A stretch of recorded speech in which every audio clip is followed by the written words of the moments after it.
好，来继续来看时代力量的党团日前来提案，呼吁讲要来设立到立法院人权委员会，再起无分哪里跨党派来举办到联合的记者会，宣示捍卫人权的决心。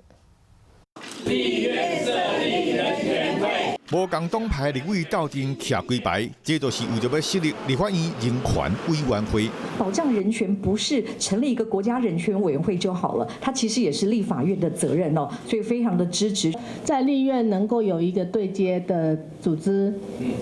检视法规到政策到行政单位的这个思维哈，都是一个必须要这个有团结的这个力量。不过记者会打开无偌久，就有人要话离开。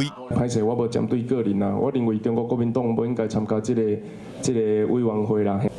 任何一个政党，他都有权利表达他的意见。所以当陈柏惟陈委员呢在这里讲说，中国国民党没有资格参加立法院的人权委员会的本身，他对于人权，他就是不尊重。其实今年5月，监察院就成立国家人权委员会，8月嘛开始正式运作，但是立法院也无相关的委员会。时代力量党团进行提案，要成立人权委员会。11月7日，换来招跨党派的立委斗阵来呼吁推动，就要团结个人权。